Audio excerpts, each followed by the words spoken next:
The project began in 2007 with my honours thesis, which I later expanded into a PhD. When I began my research, I had no idea what the Black War was, and as I went along I found that most people I spoke to were in the same boat. They might have known a little bit, but they didn't really know what it was all about. And this perplexed me. You know, how could such a significant and fascinating event have been forgotten? And so I determined that my research wasn't going to collect dust in a university archive, and I sought out a publisher and was lucky enough to sign with UQP, who have just been amazing to work with, and together we've produced something we're really proud of.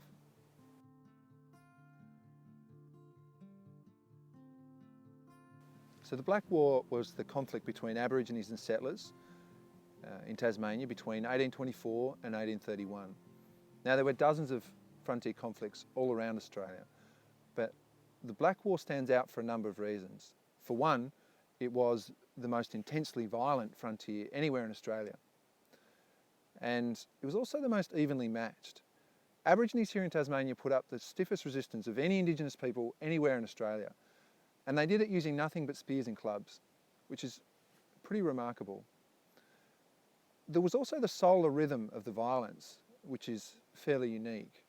Aborigines, without a single exception, attacked during daylight hours, whereas colonists almost invariably attacked during the night.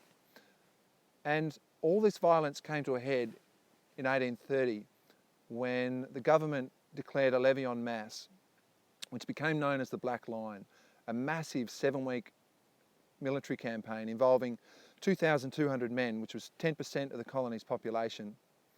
And to this day, it's the largest domestic military offensive in Australia's history. It was also a complete failure.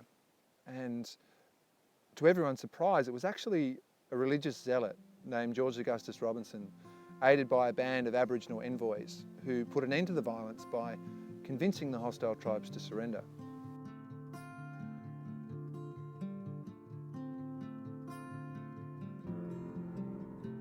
Well, for starters, it's got sex in the title. That's a first. And that wasn't just a gimmick. I argue that the colony's enormous gender imbalance and the epidemic of sexual violence that it precipitated was the main proximate cause of the war. I've also used some exciting news sources, personal accounts, and drawn on a lot of old sources, many of them forgotten. And I've pulled them all together into one volume, which has never been done before. And I believe it's the most comprehensive account of the Black War to date. I think if I had to say its most significant features, it would be that this is the first social history of the war. Now, I haven't looked at the ethics and legality of colonisation or the British government's treatment of Aborigines. That's all been covered.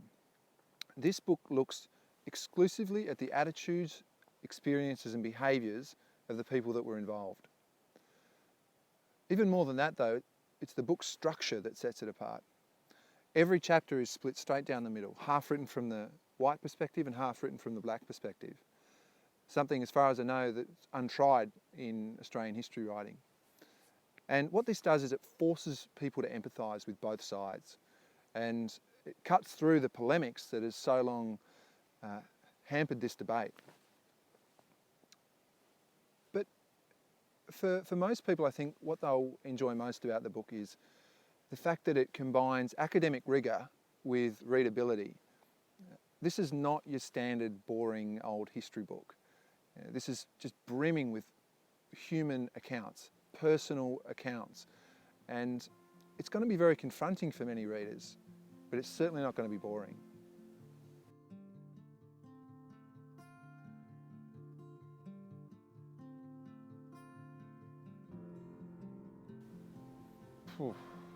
That's anyone's guess. It'll certainly ruffle a few feathers. That's not my intention, but you can't write about such a volatile topic and not upset some people. To me though, the Black War is the elephant in Tasmania's past, and we can't continue to ignore it. We can't afford to.